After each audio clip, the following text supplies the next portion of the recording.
Okay, so today we're going to be talking about housing. I know I've talked to a lot of you over the phone and on email regarding, tools you can use for when you get to Spain. But we're going to give you some more details in this presentation. Amir is joining us from Madrid, and he's going to be helping us, talk through the slides. He was also an auxiliar in Madrid, and he taught there for 2 years. I also taught in Madrid for 2 years, so we both have different experiences, but he will be able to answer some questions that you have as well. So we're going to tell you right off the bat, it is a challenging process, but it's definitely not impossible. It will take some work, from your end, but we'll help you as best we can and give you the tools that we think are the most useful. So this presentation is going to go over a number of things. We're going to start with some tools you can use in the housing search. Most people will look for housing online. So we'll give you a list of websites. We'll kind of go over what you should ask in your interviews when you're talking to your landlords. It's important to ask them, about your housing contract. You'll want to be able to read it carefully and feel comfortable with it before you sign anything.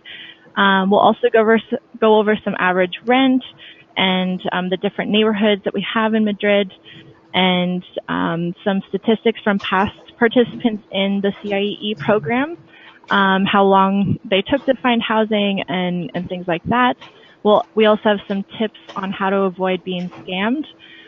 This is really important, and we'll speak about, whether or not you should go with an apartment or if you should walk away and look for something else. And then at the end, we'll have our other colleague, Laura, join us for questions. And again, if you have any questions, you can write them in the questions box, and then we'll go over all of them at the end. So this is a list of some popular websites that we give out to participants to use. I used a number of these when I was in Madrid. The most popular one seems to be Idealista. So we put that at the top.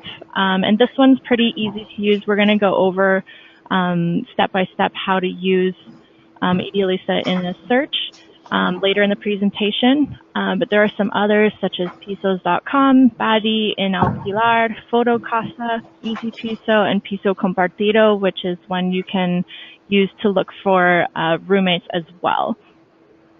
So ultimately, it will be up to you, as you guys are well aware, to find your own housing. But we're, here to help throughout the process. If you have questions, both Amir and Laura will be able to, answer any questions you might have about a contract.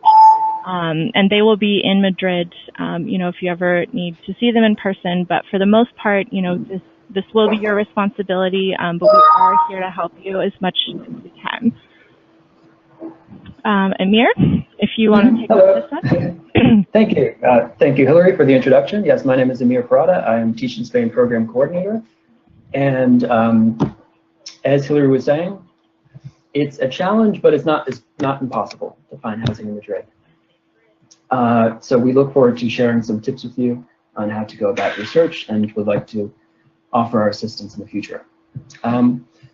So these are a few initiatives. Babel Bridges, for example, that are win-win projects. Basically, you don't have to pay, but you can get something out of the process and offer some of your own knowledge. For instance, at Babel Bridges, the idea is that you would live with a Spanish host family for 2 months, speak in English with the children and in Spanish with the parents, and room and board are provided. All right, so this is a good way to cut down on rent, to avoid paying rent, but also to integrate yourself a little bit into Spanish life, improve your own Spanish, and collaborate with the family. A deposit is required, but in the long run, obviously it will be returned to you. Workaway is another website, workaway.info, in which you can volunteer in exchange for a place to stay. There are many different options in Madrid and in many other places for you to do so. Hospitality, as you can see, it's a little pun there. That is an independent community in which you can practice, help someone to practice their English in exchange for accommodations. So these are just a few options. Note that these are independent from our organization, from CIEE. But if you have any questions, it would be best to reach out to these organizations.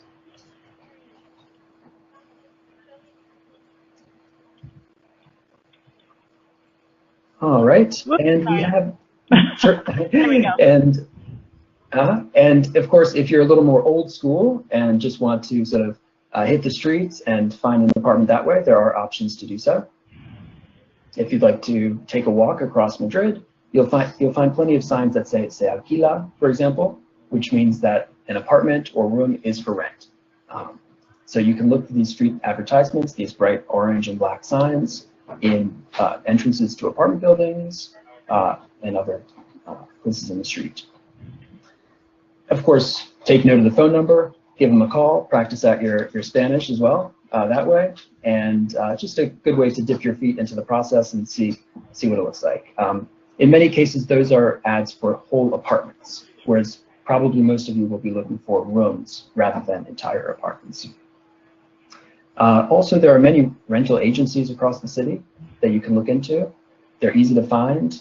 They increasingly dominate the market, which means that many apartments are rented through agencies.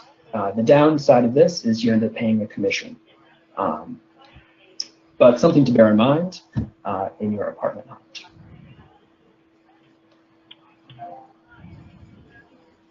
And a few other ideas here, as we call them melting pot ideas.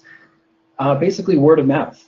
You know, speaking from my personal experience, I searched my last apartment hunt. I searched for a month, for several weeks on the typical websites, and I didn't find anything that was appropriate for my needs. But in the end, Facebook groups. I found my place through a Facebook group.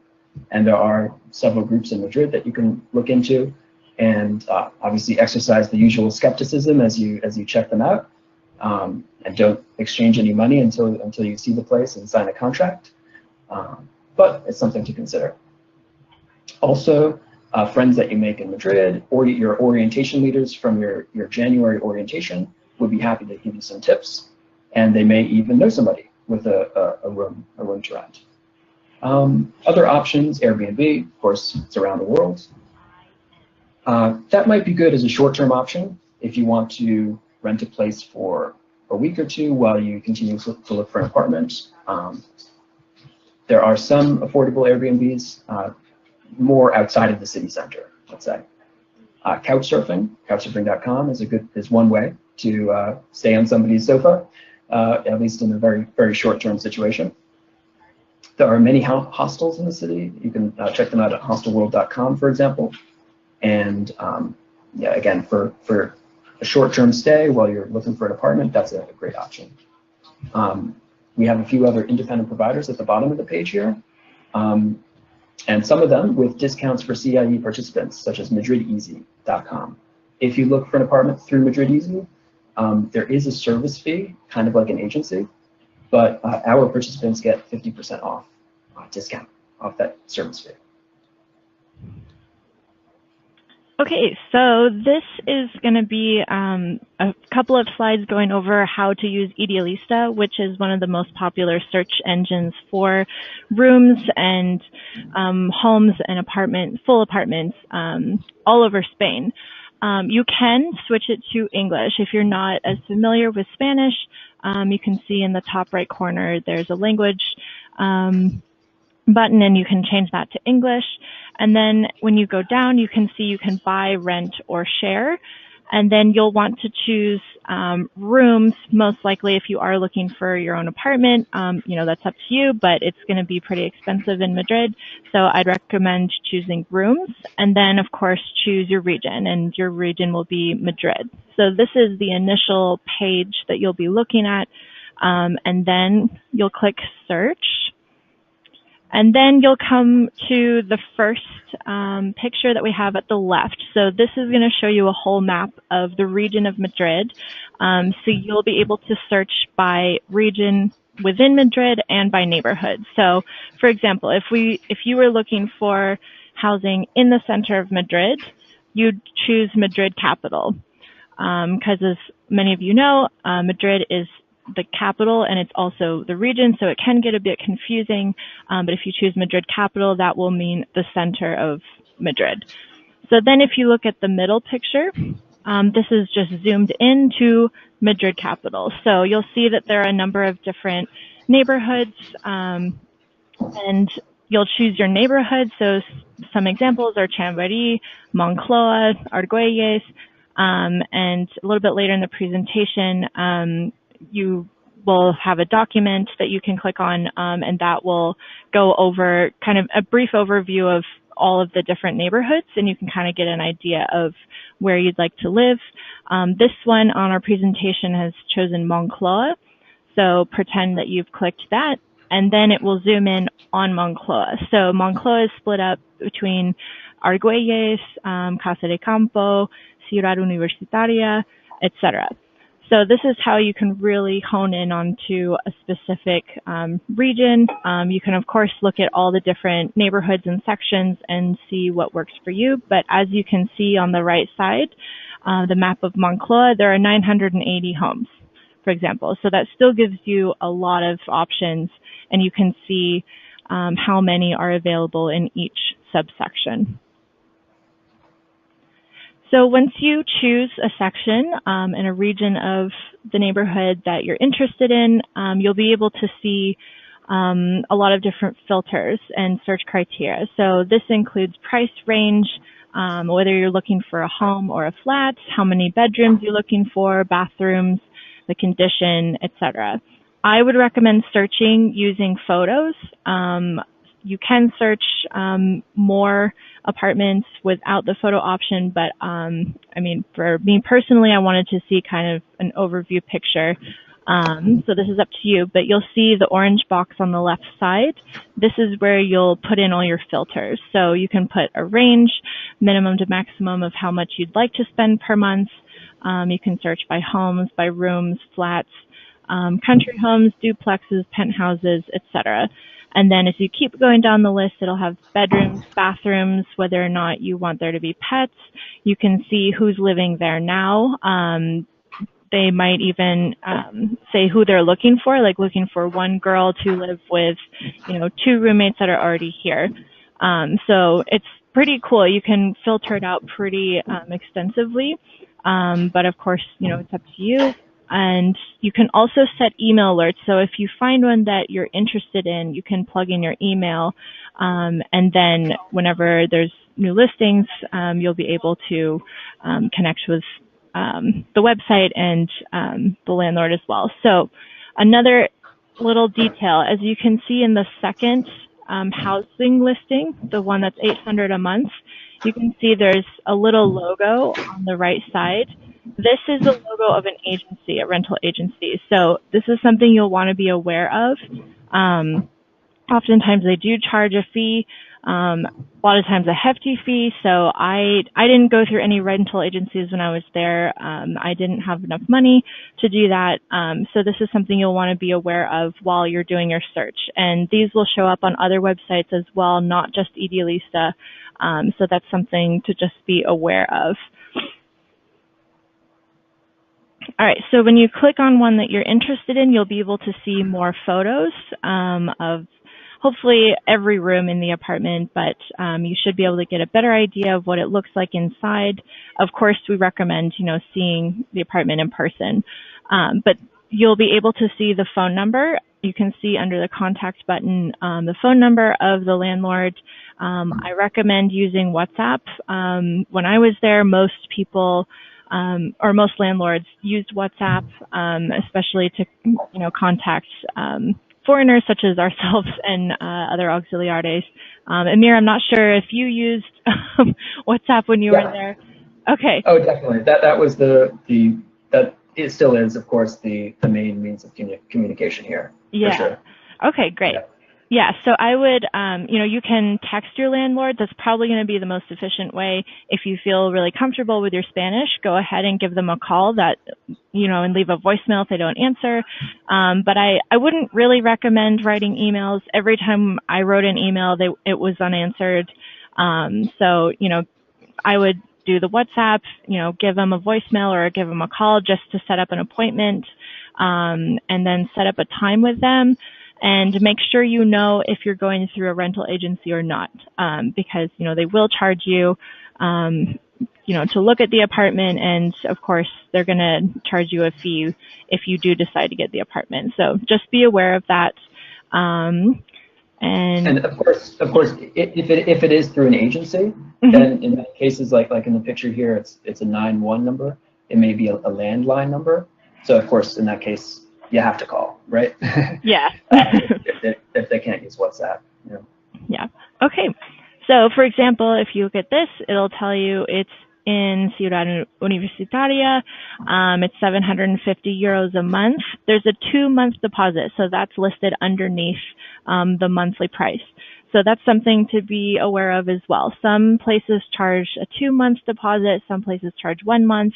Mine, for example, charged 1 month, so it was doable for me. This is a 2-bedroom apartment on the ground floor, the one on the left. And yeah, so, and you can look through more pictures, but this is of course a screenshot, so you'll be able to explore more as you are in this process. So I included some photos of my apartment during my first year in Madrid. I lived in the Argüelles neighborhood, so not too far away from the previous examples. Argüelles and Moncloa especially are popular with students, so university students. I also came across other auxiliares there. It was really nice. You know, it was right on a metro line, which was handy for me because I was placed outside the city, so I was able to take one metro stop to Moncloa and take the bus from there.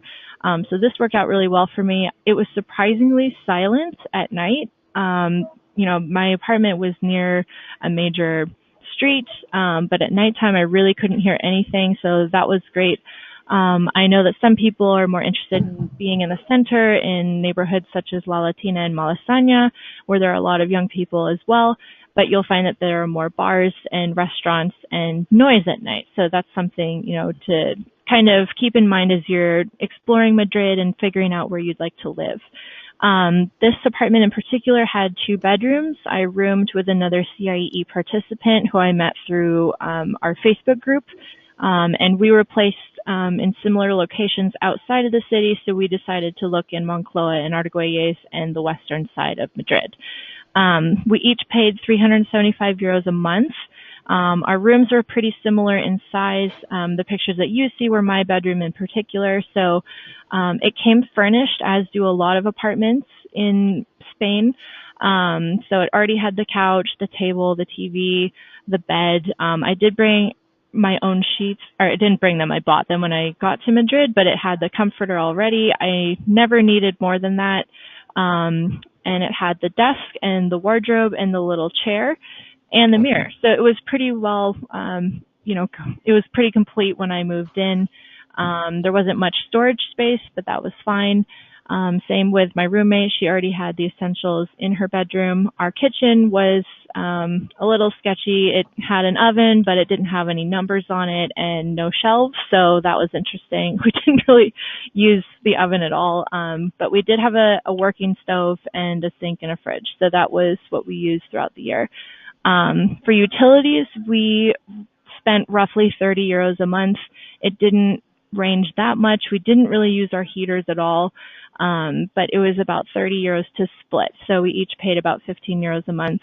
And our landlord in particular wanted us to pay in cash. We didn't do any bank transfers. And once you guys set up your own bank accounts in Spain, you'll be able to withdraw money from your ATM without any fees. So that's nothing to worry about. But it is an important question when you meet with your landlord, you know, how do they want you to pay each month? So ours made it very clear that she would come in once a month, and we would just hand over everything that we owed in cash, and it just made it pretty simple. So this is definitely something you'll want to talk about with your landlord as you move through this process. All right, Amir. All right. So these are just a few tips for you guys as you go on your housing hunt interviews.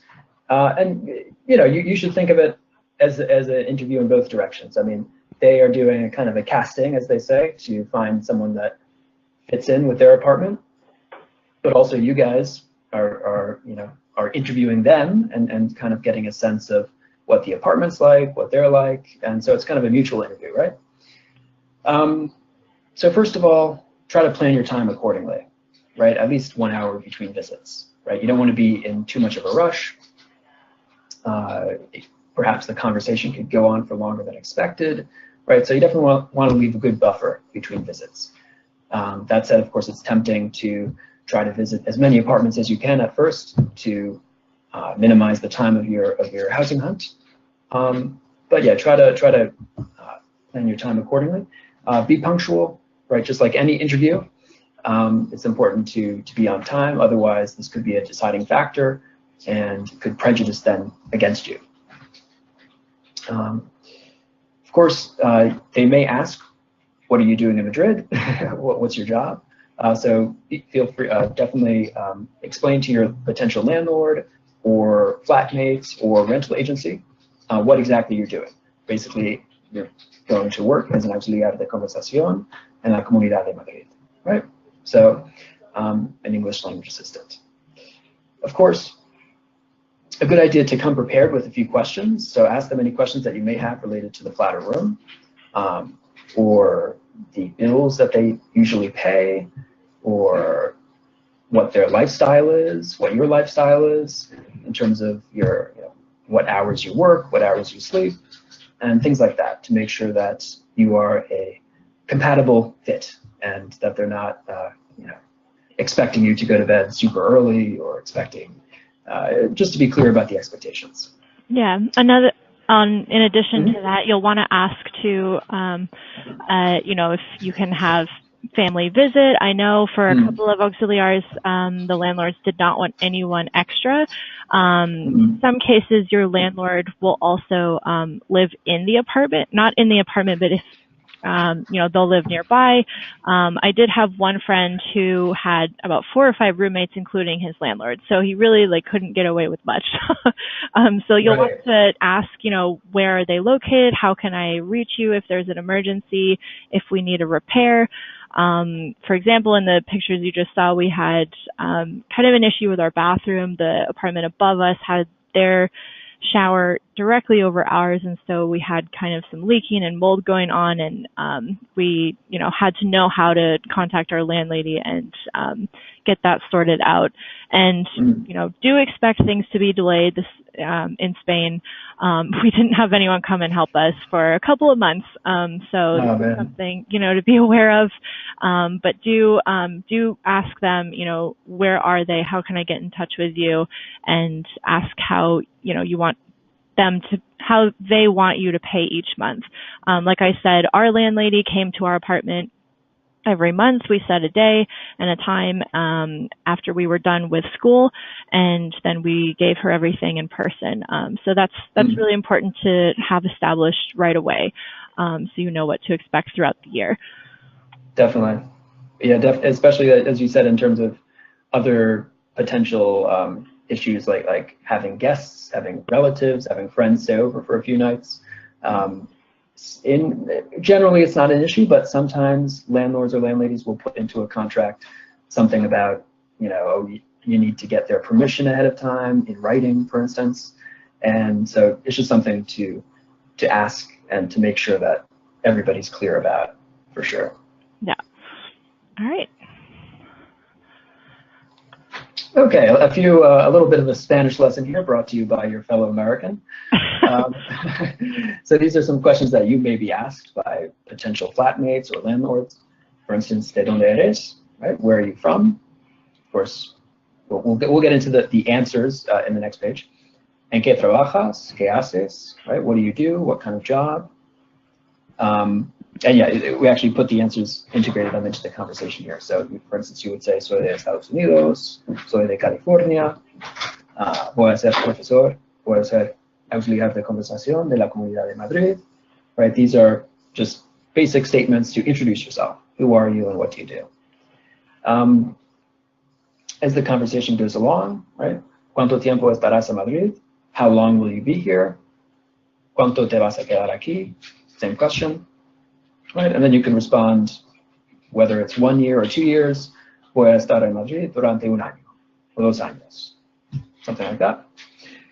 They may ask you questions about your personality, your habits, right? ¿Eres ordenado? Are you a tidy person? ¿Sabes convivir bien? Right? Do you know how to live with others? Right? La convivencia, as they say here. And you can respond, soy una persona ordenada y nunca he tenido problemas para convivir, for example. A few more statements in Spanish that, well, these are some questions that you may ask the landlord. ¿Cuánto pagaré de fianza? Of course, the fianza is the deposit. You might expect to pay 1 month deposit in general, but sometimes it's more than that, right? For instance, son 2 meses, es un mes, something like that. 2 months, 1 month. ¿Cuánto cuesta el alquiler? Of course, how much is the rent? You should know that from the ad or the posting that you've seen. But they may say, el alquiler con comunidad incluida son 450, for example, or 450. Comunidad refers to bills, sort of maintaining the building, right? Those are almost always included in rent. Other questions that you may get asked, if you're going through an agency, there often is a fee, right? So you may ask, ¿tengo que pagar alguna comisión de agencia, for example? And they of course will tell you, in general, if it's an agency, they may charge 1 month's rent plus the tax, the IVA. Another question, ¿haces contrato de alquiler? That is super important. We'll get into that in more detail soon. And hopefully they will say, por supuesto, of course. It's super important for your own safety, your security, to defend your rights as a tenant, that you have a contract to back it up. All right, and I think we have a few more questions that you can come prepared and maybe practice ahead of time before you go to the apartments. You're going to want to ask about utilities. Of course, these are water, electricity, gas, internet.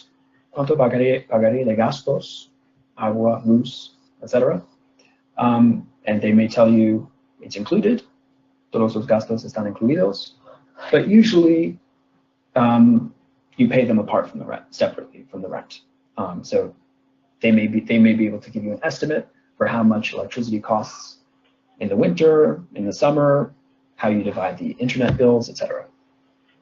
Hopefully there is some kind of a cleaning schedule among the flatmates, so that's something that you could ask your potential flatmates.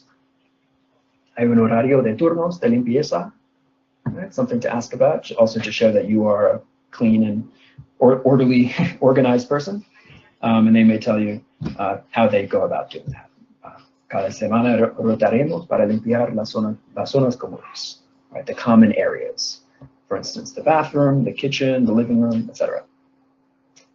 You might want to ask about the neighborhood as well. That's certainly good to know. ¿Qué tal está el barrio?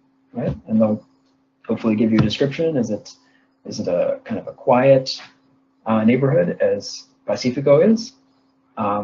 Is it very busy? Are there lots of students? Is it, different characteristics of the neighborhood. And you may ask about other things around the apartment, grocery stores, supermarkets, internet cafes, parks, etc. ¿Dónde está el supermercado más cercano, for example?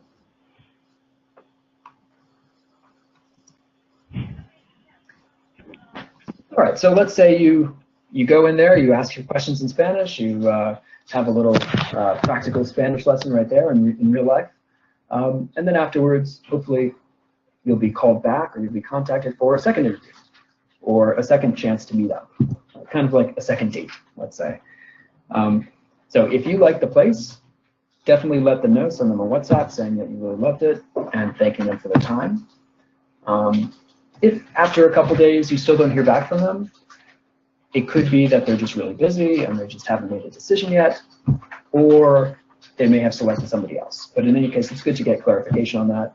In general, they should tell you if they choose somebody else for the apartment. But of course, you're always welcome to contact them to find that out.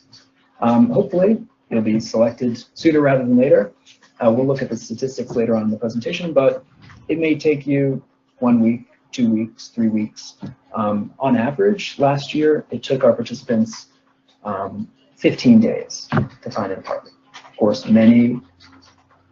some of them may find it after a few days. Some of them may find it after a few weeks. Depends on the case. But expect to devote a little bit of time to the housing hunt. Now, I mentioned earlier about the contract. This is really one of the crucial points of the housing hunt. And basically, you need to make sure that you read it carefully. Even if Spanish is your second language, as it probably is for most of you, it's important that you understand everything in your contract before you sign it. All right. So can we go to the next page there? Thanks. So of course, there are many things to look for in the contract. Right? What's the deposit? Is it 1 month's rent, 2 months' rent? Right. That is crucial to know. When will the deposit be returned? Immediately as you give back the keys, or within 1 month after you give back the keys? That's something that you can also find in the contract. What's the duration? Again, if you're staying in Madrid for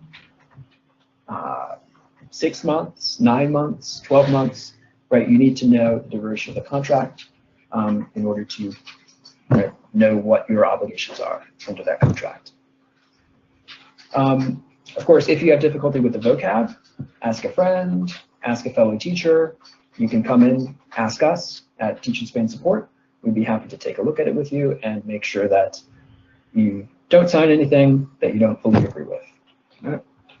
Another thing on the contract too, and the duration, you are only in Madrid for a certain amount of time, living there as a language and culture assistant. So you can tell them up front, I'll be here for 10 months.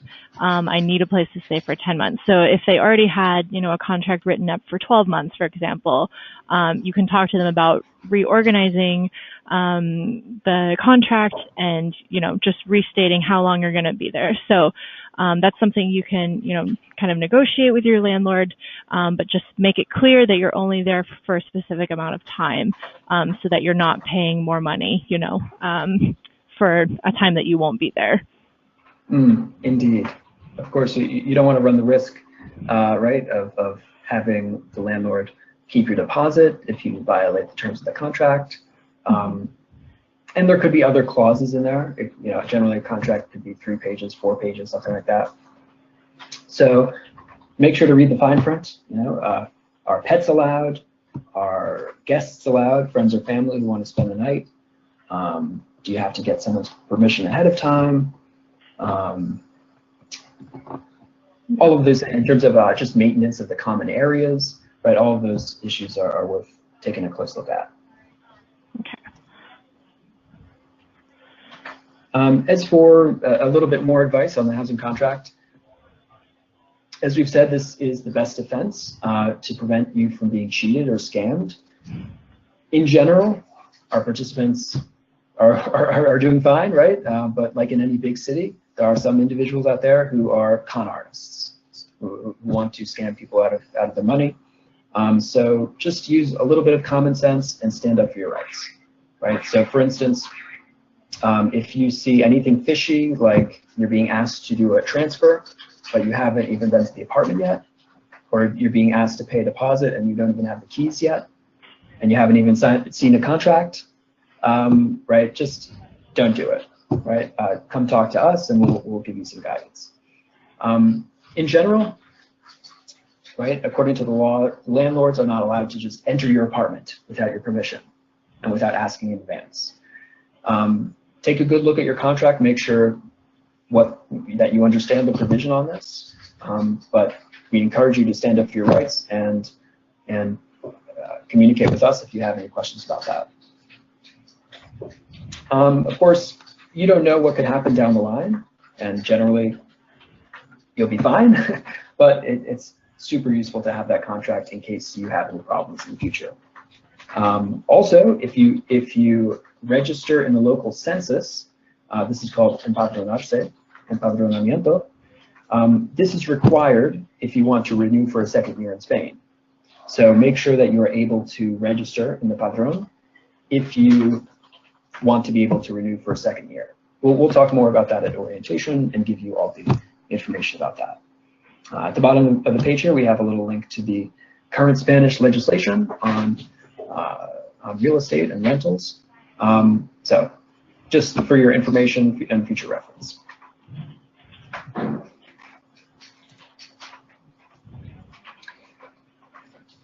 All right, what about Madrid?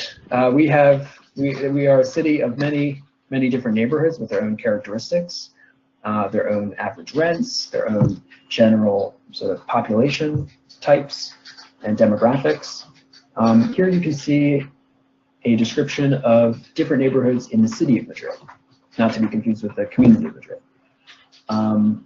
At the top here, we have a few neighborhoods that are kind of higher and middle class. Salamanca, Chamartín, Retiro, where you can find an average rent, let's say for one room in a shared apartment, up to 700 euros, something like that. Of course, there's a big, they vary quite a bit, but you're going to find higher rents in these neighborhoods. For the more middle class areas, such as the center of Madrid, Malasaña, Lavapiés, Tercera Molina, you find many different demographics, right? Lavapiés is full of all sorts of communities from West Africa, from North Africa, from obviously from Europe, other parts of Europe, increasingly Americans. This is a popular area, and you might find rent between 350 and 600 euros, something like that. Again, we're talking about one room in a shared apartment. If you have a whole apartment to yourself, that would be considerably more. You can check out some of these other neighborhoods for your own reference, other middle class and working class neighborhoods across the city. Where did you live your first year, Amir? Yeah, I actually lived in Lavapiés. Okay. Yes, yeah, that was my first year in Madrid, and then after that, I moved down to Delicias, which is part of Arganzuela, as you can see here, and then in the middle of working class section, number 6. And in terms of the rent, I think I paid something like 375, something like you, my first year in Lavapiés, and then I paid a little bit less than that in Delicias. So you'll find in some of these working class areas like Arganzuela, maybe Carabanchel, rent is generally more affordable than the center, or you get just a bigger space perhaps for the same amount of money. That's my experience anyway. And just for reference, if you look at the bottom, number 20, Moncloa, that includes the Argüelles neighborhood. I lived there my first year, as you saw in the pictures earlier. I paid $375 a month for a bedroom in a 2-bedroom apartment. My second year, I moved to Chambéry, which is number 5, and I paid $450. So it did go up because the neighborhood was different and the landlady was different. But anyway, that just kind of gives you an idea of, the different neighborhoods, and they are going to range between these numbers for the most part, but it will depend on how many roommates you have, the landlord, etc. And again, there's going to be a document at the end of the presentation that'll go over, the dynamics of each neighborhood. And it's important to remember, too, that all of these neighborhoods are very well connected by metro. So, no matter if you live, in La Latina, you're going to be able to go to the other side of the city in a matter of minutes on the metro. So just keep that in mind. These might look really scattered, but the center of Madrid includes all of these different subsections. And you're going to be able to walk, take a bus, metro, all of that. So don't worry about it being super spread out. As you'll see over the course of the 6 months, you're going to visit most of these places for different reasons. So it'll be fun. Don't worry about being on one side or the other, but you'll have time to kind of explore and get to know the areas before you commit to anything. Indeed. So we have a few more neighborhoods and towns around Madrid. Okay. In the next slide. And I just want to, sure. Okay, there we go. And yeah, I just wanted to say, don't be overwhelmed by all these different neighborhoods and all this choice in terms of where to live. You might you might consider sort of waiting until you figure out, let's say if you're committed to living in the city of Madrid, first try to figure out what's the best route to your school. Maybe it's by bus, maybe it's by cercanías, commuter train, maybe it's by metro. Maybe just try to find out what's the most efficient or quickest route to your school, and then sort of reverse engineer your process and figure out where can you live along that. Maybe next to one of the cercanías stations or one of the big bus terminals. So just something to think about. Or of course you could choose to live closer to your school, which may be outside of the city of Madrid.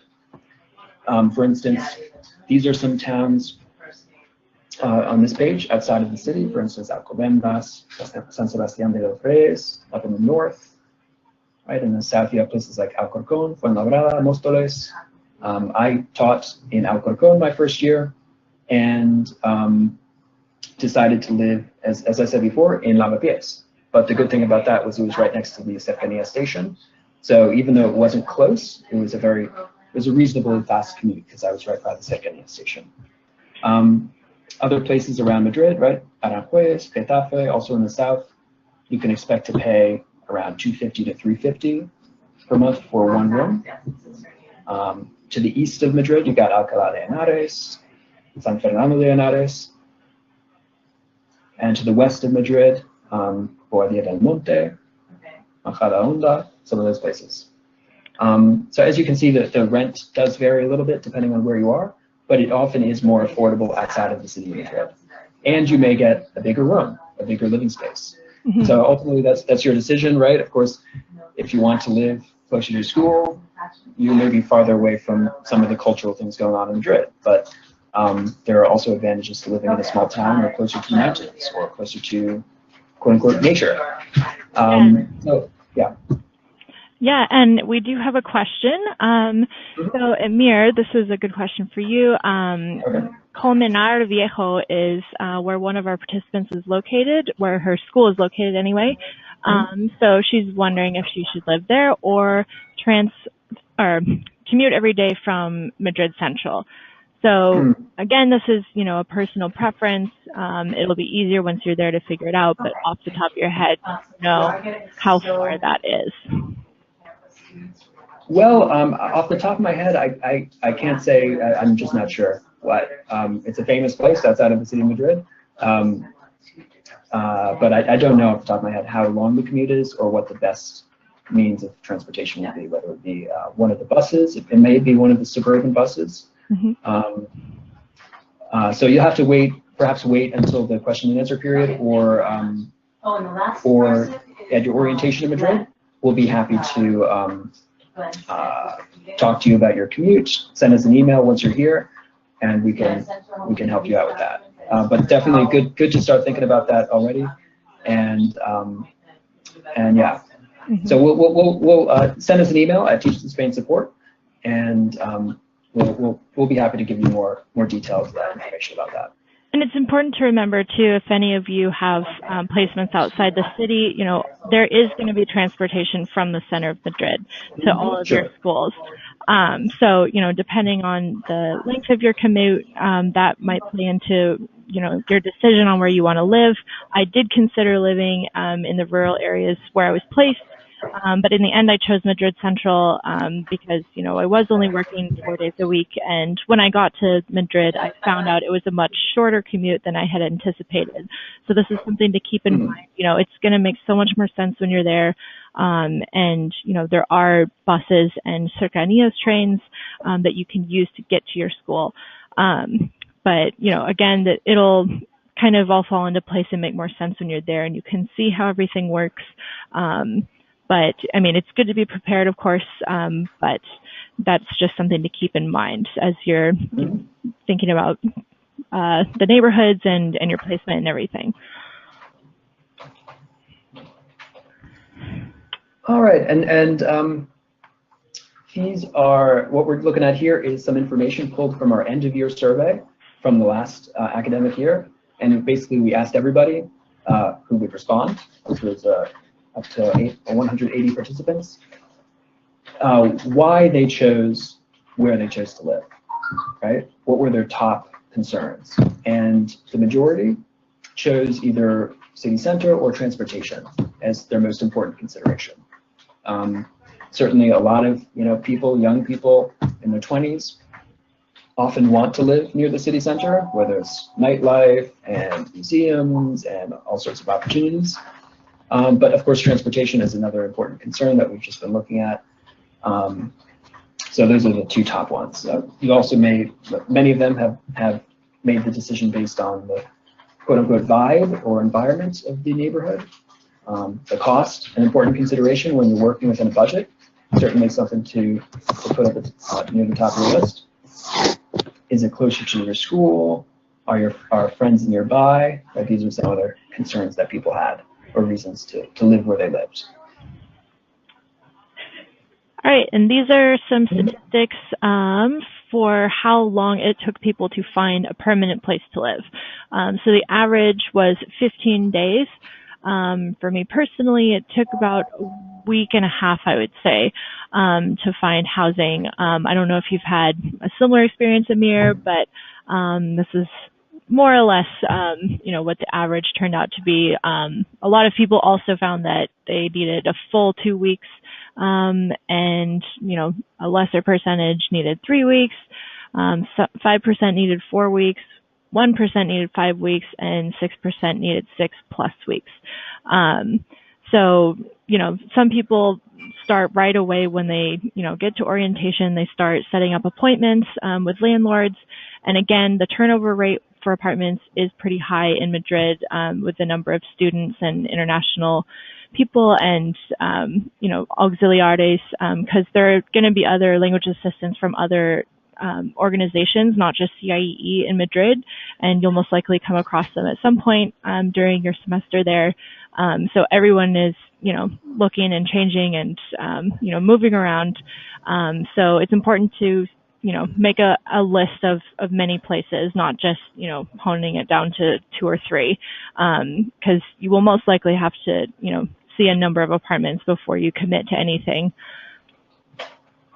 So here's off of that. This is a graph showing how many apartments people saw before selecting their own. The average was 1 to 5 apartments. This was about the same for me. I think I saw 4 apartments before I committed with my roommate. So that was 77%. 16% saw between 6 and 10 apartments, and 8% saw between 11 and 15 apartments. And the average amount of flatmates were 2.4. But for the most part, in my experience and talking to other people, it seemed like a 2-bedroom apartment was pretty average. But again, it will depend on which neighborhood you choose and, who you're looking with, and whether or not, you just want to go off on your own and join an apartment that already has people established there, or if you want to find, a totally new apartment for yourself and another CIE participant, for example. I would just say about the second point there, about how many apartments people may visit before settling in on one. Maybe it's kind of stating the obvious, but one of the things that I've learned in my experience looking for apartments in Madrid is just knowing how many boxes that you want to tick, right? Maybe you want a really big bed and a balcony and Spanish flatmates and all sorts of things, and a good central heating or fast internet connection, or one thing or another. It's important to, on the one hand, know what you want, what you're looking for, but also know that you can't tick all the boxes, and eventually you're going to have to pick one rather than keep looking. And you could go on and on looking for apartments, but just try to have a little dose of realism as you go about your housing hunt. Definitely. Yeah, I'd say one of the more important things to look at is if it's furnished. That was a big thing for me. I didn't want to, go outside the city to IKEA and buy a whole bunch of furniture that I was only going to use for a short amount of time. And again, most apartments are furnished, which is super handy when you're looking at apartments. But that'll definitely be a filter you'll want to use, using those websites that we provided earlier. So that was a big, important consideration for myself. And I also really wanted internet to already be set up. I didn't want to deal with, going through a company and trying to schedule them coming over during the day, because you're going to be at school. So that's another thing to consider. Again, we couldn't have a full kitchen like we would have preferred, but, we had the internet and we had the furnished apartment and we had some windows, with some natural lighting. So that for me was enough. So, you'll just have to kind of figure out what you need, but, the bare essentials are the most important. Not everyone is going to have a balcony. You're really not going to spend a ton of time in your apartment if you're looking to travel and exploring the city. So, just keep all of those things in mind when you're looking for housing. It's not going to be perfect. It's not going to be a castle, but it's going to be, useful and, practical. All right. So some tips to avoid being scammed. You can, use your detective skills, do a Google search, go through friends. You can do a lot of research online before you even get started. Using your common sense is the biggest thing here.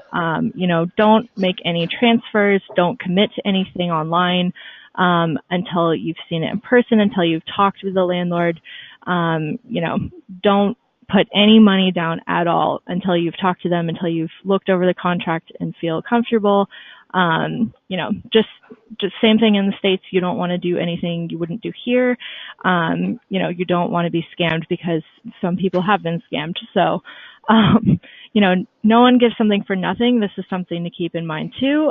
You might see some listings on some of these websites, and with apartments that look super luxurious. They look brand new with below average rent. This is not realistic. This is not something you want to get involved with.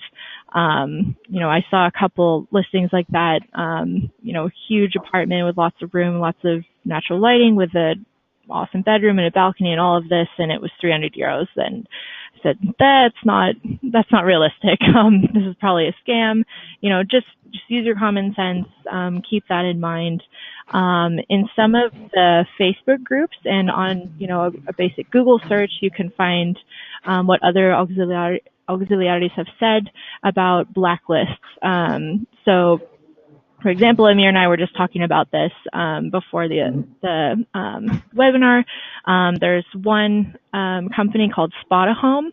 And it looks very professional and it looks great. But the thing with Spot a Home is that they have a team that supposedly goes to a list of apartments beforehand and they take a video tour. And so when you get an apartment with them, in theory, you're supposed to watch the video and have them scout it out for you, and then you pay a deposit, and then you're locked into the apartment. But Amir just told me that someone just lost over 1,000 euros doing this.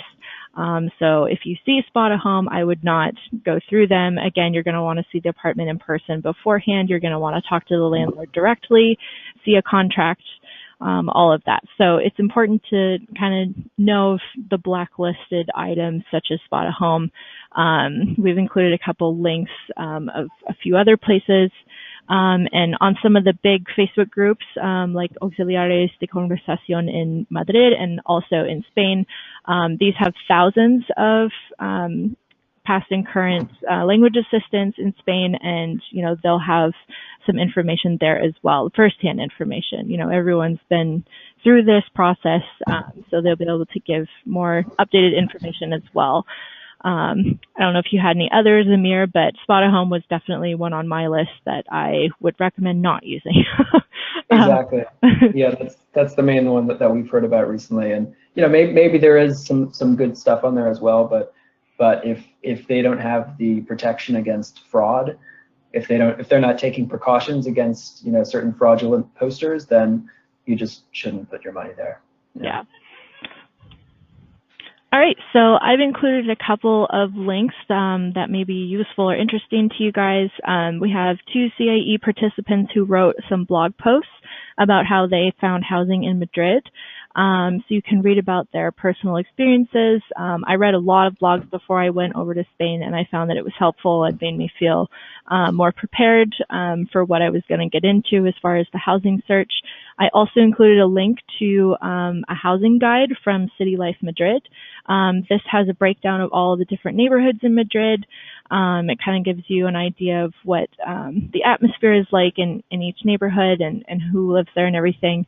So this might be useful to download and save or even print out and bring to you when you arrive in Madrid. And so now we're going to have our question and answer session, and I believe Laura is going to join us. She is out of our little office at the moment, but yeah, as soon as I can find her, I'll ask her to join. Well, for now, if anyone has any burning questions, please type them in the questions box, and we'll be happy to help you as best we can. And if not, if we've answered all your questions, again, this is recorded, so if you need to refer to it again, you can just use your login information and watch it later. And yeah, you'll be able to download those or look at those links that are in the last slide and refer to the list in the beginning of all the different websites you can use to look for housing. Okay, we have a question. Let's see. Okay, so I'm not sure how difficult it will be to find apartments that will accept couples sharing one room in a shared flat. I'm moving to Madrid with my boyfriend, but we want to share a room in a flat. Let's start with that one. So actually, when I was finding housing with my roommate, again, she was a participant of CIEE. She was going over with her husband, but for the most part, we did all of our interactions with the landlady, just the two of us, since we were paying, and we had Spanish accounts. Her husband did share a room with her and lived with us, but in this case, the landlady was not really aware of that. But that's just one example. But Amir, I don't know if you want to add on to that. Yeah, it's definitely doable, but that's something that generally all the other flatmates in the apartment have to be aware of and have to agree to, right? So if you're going as a couple and you're going to the housing interviews, let's say, together as a couple, it's not to say that they won't take you, but that's just sort of another filter, another variable that could influence the process. So it's something that both parties need to be aware of and need to agree to. Really. Definitely. Okay, what is the best way to go about rooming with a Spanish local if you want to learn Spanish? Yeah, I actually was bound and determined to live with Spanish Spanish students or people when I went over there, but it was much harder than I had anticipated because that's a very small filter, or that's a very specific filter that you're putting on top of your search. So one of the ones that I know of is piso compartido, so shared apartments. This would be one website that I would look through. They can they'll tell you who's living in the apartment now, who they're looking for. They might be looking for an American, they might be looking for a girl or a boy. So that's one website that I would look through if you're specifically looking for international roommates. Do you have any others, Amir, besides piso compartido? Yeah, well, I certainly spent my first couple years in Madrid living with Spaniards, and you can find opportunities for this on websites such as Idealista. That's certainly the website with the biggest sort of database of apartments. And sometimes you may know ahead of time if you see their name or contact them via WhatsApp. You may know from that, is the person American, British, or Spanish? So it's certainly doable. There are a number of Facebook groups as well that you can search for in Madrid for apartments and rooms in shared apartments, pisos compartidos. So it's a worthwhile goal. It could be a source of some potential miscommunication and sort of interesting situations where, obviously you're from one culture, they're from another culture, but try to make the most of it in terms of, you might want to set up a weekly language exchange between you and your flatmates, something like that, just to show that you guys are sort of sharing a common space and getting to know each other, and not just, treating the space like a hotel, right, where everybody just goes into their room. Yeah. But it's totally doable on all of the websites that you mentioned earlier in the presentation, Idealista being one of the biggest, for sure. Yeah, and then another thing you can do is ask your school. They employees at the school might live in Madrid. They might have friends and contacts in Madrid who are looking for people to live with. So they're definitely a good resource to keep in mind. Your school has locals working there, so they're going to have a lot of information as well. So that's another thing. You could reach out to them right now if you are already in contact with your school. And see if that will work. I became pretty good friends with the teachers that I worked with. So again, don't forget to use the people at your school for information and advice, because, they live there or around Madrid. So, okay, the next question, how realistic is it to get a flat on my own? So a one-bedroom apartment or a studio apartment, especially if I don't need to live in the city center? Is my scenario one where I should go through an agency? So the first part of the question was, is it realistic, or how can one get an apartment on one's own? Mm-hmm. Okay, it's going to be considerably more expensive than getting a room in a shared apartment. Like basically the rates that we've been looking at in this presentation, those are for rooms in shared apartments. You are very lucky if you can find an affordable one-bedroom apartment or studio apartment. They exist. There are some of them out there. But if you're looking in the city of Madrid, it all depends on what your budget is. If you're limiting yourself to 1,000 euros a month, it's tricky. If you count on another source of income like private classes, maybe you can make it work. But yeah, what was the second part of your question? And if she doesn't need to live in the city center, how realistic is it in that case? Okay, maybe Laura might have some knowledge of one-bedroom apartments or studio apartments outside of the city center. Hello, everybody. Hi, Laura. When I speak, please mute your microphone, because if not, yeah, we are sharing the office, so we are hearing double of our voices. So I'm the Madrileña one, and I can tell that here at the city center, you are expected to find apartments for yourself, but mostly of them are gonna be through agencies and these companies that are just buying a building and making little apartments, for example, comforts at home. The price is gonna be more expensive, but if you want to live at the city center and have your own place, that will be the easiest way. Then outside the city center, if we are speaking in Madrid, the problem is that Spaniards are used to have houses for all the family. So most of the apartments will have 2-3 bedrooms. The main problem there is gonna be the availability, that there are not many apartments that are made for 1 or 2 people. If you are looking outside Madrid, places like Fuenlabrada, Getafe, Pozuelo, as they have been constructing now, and they are doing different type of apartments, keeping in mind that the needs of people are different, not just the family with kids. Could be possible to find it for yourself. And for example, I know people that live, for example, at the north, at the mountains, and they have a house for themselves for a price of around 500, 600, but it's gonna be, for example, I don't know if any of you are placed in Cercedilla or places like that, far away from the city. Okay. All right, and I know that a lot of you have specific questions regarding your school's location outside the city.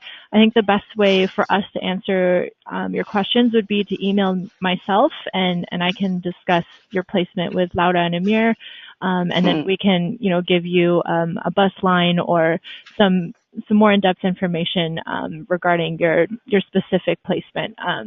So if you have any placements outside the city and you're worried about your commute, if you decide to live in the city center, please send me an email and I'll try to help you with advice from Laura and Amir from there. Yeah, I have received already from Hillary some of your questions, and don't panic if Google don't tell you that there is a bus stop or something next to your school. At the end, Google is a global website, but it doesn't cover all the country and all the planet. So it's easier, for example, if you are placed, let's say, I don't know if it is at the webinar, but I know some of you are placed in Navalcarnero, for example. It's easier to access the website of the town, ¿cómo se dice ayuntamiento? The city town hall, and check there because they are gonna have all the buses, all the transportation information, and it's gonna be easier to find the way to get there than using Google.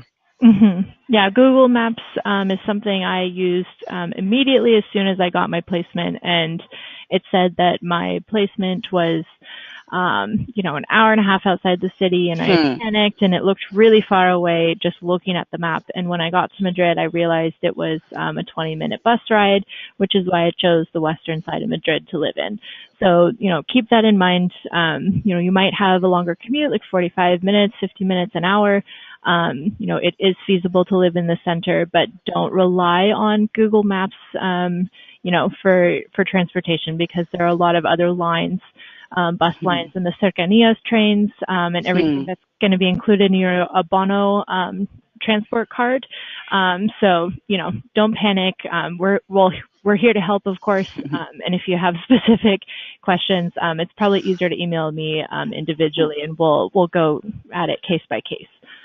Yeah, and then during orientation, you will be assigned to an orientation leader, each group, and they for sure are going to help you to find the best way to get there and advise you, okay, I'm going to be teaching in, I'm going to say another town, for example, Extremera, and they are going to help you to find the best way to get there. All right, we have another question. How much would bus and metro passes be? Is there a monthly fee, or do you charge as you go? So Madrid has Madrid has a really awesome transportation system where you can get a transportation card called an abono. So this will cover all the commuter trains, your buses, your metros. If you are 25 or under, I believe it's 25, you will be able to pay for this card once a month. You can recharge it in the metros, and it's only 20 euros a month. It includes, again, all of those methods of transportation. And even if you are over 25, I recommend getting an abono card because, everything is included. You just use the one card to swipe in and out of the metros and the buses and everything. And it'll depend on, what area of Madrid you're going into as far as outside of the center. So it's if you look at a map of, the metro and the buses within Madrid, I know there's a picture on one of the blog posts that I put on the second to last slide. You can see the different regions. They're divided by letter, A, B, and C.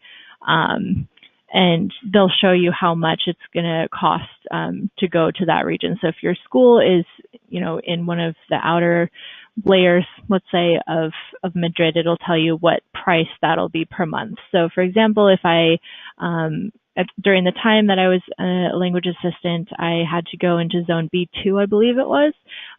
So I was able to pay 20 euros a month. But if I was over that age, then I would have paid 83 a month. But again, it includes all of, like, an unlimited amount of metro, uses, the buses, the Cercanías trains to do, day trips such as to Toledo, etc. So this will be something that you'll have to look into, more so when you're there and you're involved in traveling. But there is, Yes. yeah. Go ahead. I wanted to add that there is also other possibilities. Me, for example, I'm way older than 25, so I don't get the abono. What I do is that I have only the commute train card. So the trip that I do every day is coming to the work by train, and that's the one that I pay monthly. And then if I have to move around the city, I get this T10 bonus for transportation. So older than 25 people, don't worry about that. There's also alternatives. Mm-hmm. Yeah, I'm telling because we had many participants that when they realize, oh, I have to pay 80 euros, they are pretty upset. But then you can choose other ways, not only the abono, but if you are gonna be moving around the city, that's the best option. Yeah. All right.